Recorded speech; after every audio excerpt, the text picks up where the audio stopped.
Hello my dear friends, welcome back to our YouTube channel Raj science classes. मैं Prince Raj स्वागत करता हूं आपका हमारे इस YouTube channel Raj science classes में। और आज के इस मोस्ट इंपॉर्टेंट क्वेश्चन की सीरीज में हम लोग देखेंगे कि अवतल लेंस तथा उत्तल लेंस में अंतर स्पष्ट करें। क्वेश्चन ये भी पूछ सकता है या फिर ये पूछ सकता है कि अवतल लेंस एवं उत्तल लेंस को परिभाषित कैसे करें। अगर अवतल एवं उत्तल लेंस में अंतर पूछे और वो अंतर सिर्फ 2 नंबर में पूछे तो आपको कुछ ऐसे डरीर करके यहाँ पर लिखने का कोई ज़रूरत नहीं है। जैसे कितने बच्चे करते हैं ना, 20 से डरीर दे दिए, एक अवतल दे दिया, एक उत्तल दे दिया, उतना लिखने की जरूरत नहीं है।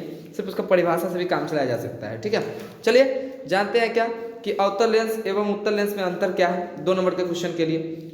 चलिए, कह रहा है क्या कि अवतल, पहले तो आपको लिखना पड़ेगा ऊपर की लाइन में कि अवतल लेंस तथा उत्तल लेंस में निम्नलिखित अंतर है। फिर आपको लिखना पड़ेगा अवतल लेंस टॉपिक बना करके, फिर इसकी परिभाषा देनी पड़ेगी कि जिस लेंस की दोनों अपवर्तक सतह धंसी रहती है अवतल लेंस कहलाती है। अब कहोगे कि सर जिस लेंस की दोनों अपवर्तक सतह रहती है ये कैसे मालूम पड़ेगा?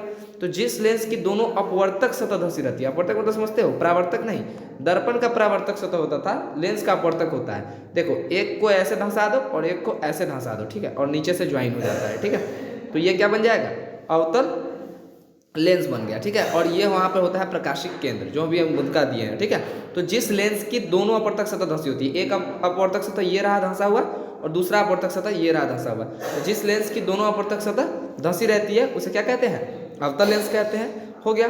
अब इसी को उत्तल लेंस की परिभाषा कैसे लिखना है, तो फिर आपको नीचे लिखना है फिर से कि उत्तल लेंस टॉपिक बनाना है और फिर उसका परिभाषा लिखना है कि जिस लेंस की दोनों अपवर्तक सतह, अपवर्तन है यहाँ पर, अपवर्तक होनी चाहिए, मिसटाइप है, जिस लेंस की दोनों अपवर्तक सतह उभड़ी रहती है। आपको सर धांसी तो ऐसे रहती है तो उभड़ी कैसे रहती होगी?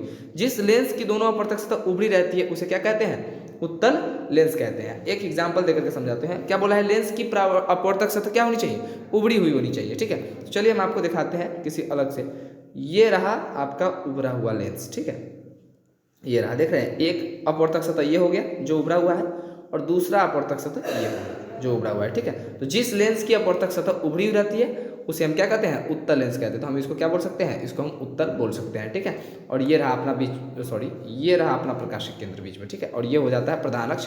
यहाँ पर हो जाता है इसका पहला फोकस। ठीक है, यहाँ पर हो जाएगा इसका पहला फोकस और यहाँ पर हो जाएगा इसका दूसरा फोकस। ठीक है, ये हो जाता है 2f1, ये होता है 2f2। ठीक है, समझ में आ गया? तो ऐसे ही मोस्ट इंपॉर्टेंट क्वेश्चन के लिए हमारे वीडियो को हमारे वीडियो को लाइक करें और चैनल को सब्सक्राइब कीजिए। मिलते हैं नेक्स्ट वीडियो में, तब तक के लिए गुड बाय।